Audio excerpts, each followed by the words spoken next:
मंदिर में बैठ करके किसी की बुराई करना, किसी की आलोचना करना, किसी की निंदा करना, किसी की टीका टिप्पणी करना, अपने पाप को बढ़ाना है, महान पाप का बंद करना है, पाप को अपने जीवन में बुलाना है। अरे वहां जाकर के तो भगवान की प्रार्थना करना चाहिए, दुनिया के कल्याण की कामना करना चाहिए, भगवान जिनेंद्र से प्रार्थना करना चाहिए। सर्वे भवन्तु सुखिनः सर्वे सन्तु निरामया। जगत के कल्याण की कामना करो, जगत के उद्धार की कामना करो और जिनेंद्र के चरणों में बैठ कर के भावना करो, क्षेमम सर्व प्रजानाम, सारी प्रजा का कल्याण हो, राजा का कल्याण हो, नरेश का कल्याण हो, देश का कल्याण हो, देश में सुख समृद्धि हो, समय पे वर्षा होवे, कहीं दुष्काल ना पड़े, कहीं अकाल ना पड़े, कहीं भूकंप ना आए, सबको जीने का अवसर मिले, सबके कल्याण के रास्ते प्रशस्त हो। ऐसी प्रार्थना श्री जी के चरणों में बैठ कर के करना चाहिए।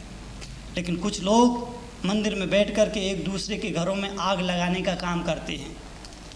दो महिलाओं की बात मैं सुन रहा था, मुझे बहुत ताज्जुब लगा। एक महिला कह रही थी कि बहन तुझे पता है, दूसरी महिला ने कहा क्या हुआ बहन? तो पहली महिला ने कहा कि बहन उस महिला को देखो, उसने अपने हीरे से लड़के को कौड़ियों के भाव बेच दिया। दूसरी महिला ने कहा बहन आखिर क्या हुआ? बोली उसने अपने लड़के की शादी में कुछ भी दहेज नहीं लिया। तो पहली वाली महिला ने कहा कि ज़रूर उसके लड़के में कोई दोष रहा होगा, कोई कमी रही होगी, कोई कमजोरी रही होगी, इसलिए उसने अपने लड़के को गरीब के घर ब्याह दिया, गरीब की बेटी से शादी कर दिया। मैं पूछता हूँ वो महिला है मंदिर में आकर के धर्म कर रही है या पाप कर रही है? मंदिर में आकर के धर्म कर रही है, अधर्म कर रही है? आप विचारिए, सोचिए, चिंतन करिए। वो मंदिर में बैठ करके किसी के घर की, परिवार की सुख समृद्धि की कामना नहीं कर रही है, अपितु किसी घर में आग लगाने का काम कर रही है, किसी के घर को तोड़ने और बर्बाद करने का काम कर रही है। ऐसे लोगों का कल्याण कैसे होगा? ऐसे लोगों का उद्धार कैसे होगा? जब आप मंदिर में जाएं, मंदिर में प्रवेश करते ही संकल्प कर लेना, मैं धर्म के अलावा कोई चर्चा नहीं करूंगा, मैं सत्संग के अलावा कोई चर्चा नहीं करूंगा, मैं भजन कीर्तन तत्व ज्ञान के अलावा मंदिर में कोई अन्य चर्चा नहीं करूंगा। इतना संकल्प जरूर करें तो मंदिर जाना सार्थक होगा।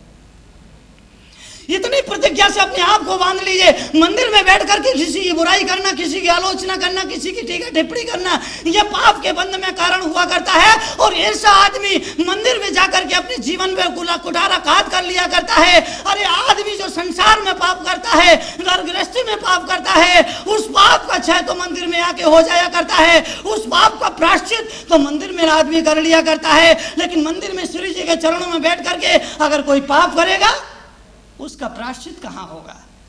उसका शुद्धि कहाँ होगी? उसका निवारण कहाँ होगा? उसका निवारण तो नरक में ही होने वाला है और कहीं होने वाला नहीं है।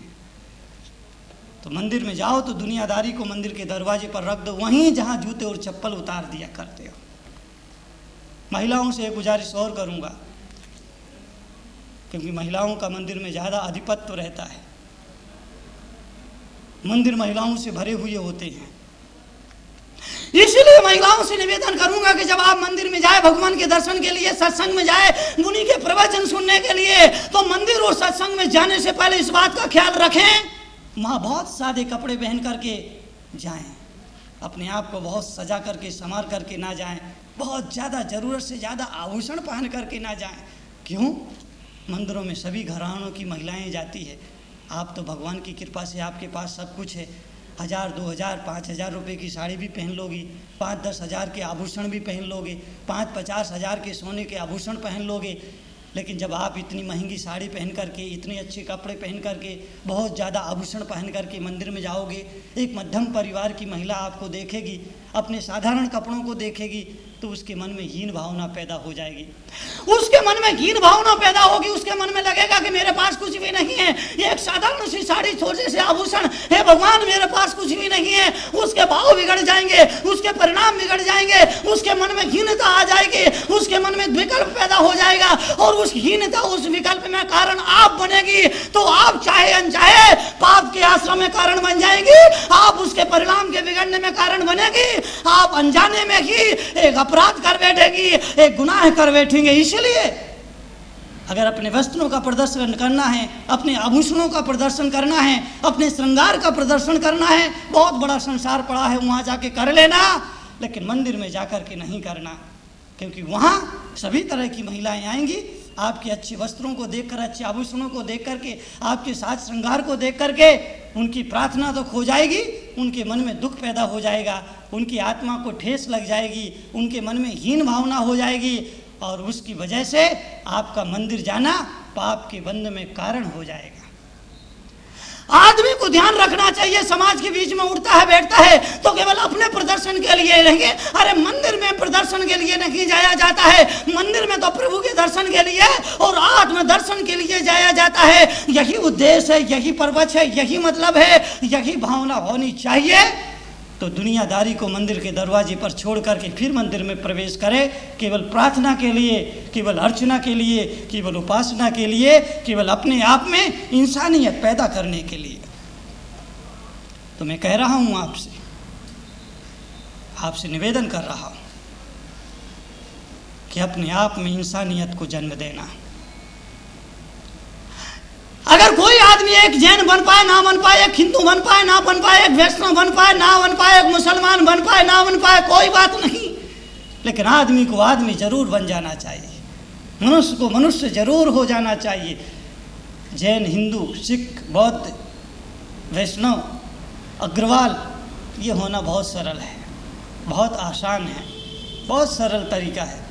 जैन कुल में पैदा होने से आदमी जैन हो जाता है, एक ब्राह्मण के कुल में पैदा होने से ब्राह्मण हो जाता है, एक सनातनी के घर में पैदा होने से वो सनातनी हो जाता है, एक मुसलमान परिवार में पैदा होने से वो मुसलमान हो जाता है। लेकिन इंसान होने के लिए तप करना पड़ता है, त्याग करना पड़ता है, सेवा करना पड़ती है, परोपकार करना पड़ता है, अपने आप को बदलना पड़ता है। इसलिए मैं कह रहा हूं कि इंसानियत के मंदिर को नहीं गिरने देना, मनुष्यता के मंदिर को नहीं गिरने देना। हमने धर्म का चोला पहना है, उस धर्म के चोले को पहनने के बाद हमारी आत्मा भी बदलना चाहिए, हमारे विचार भी बदलना चाहिए, हमारे संस्कार भी बदलना चाहिए। हमारे संस्कारों में सेवा और परोपकार की भावना पैदा होनी चाहिए। संसार में आने के बाद तैरना सीखो। डूबना तो कोई भी सीख जाता है, डूबने के लिए कुछ सीखना नहीं पड़ता है, डूब तो हर कोई सकता है। एक मुर्दा भी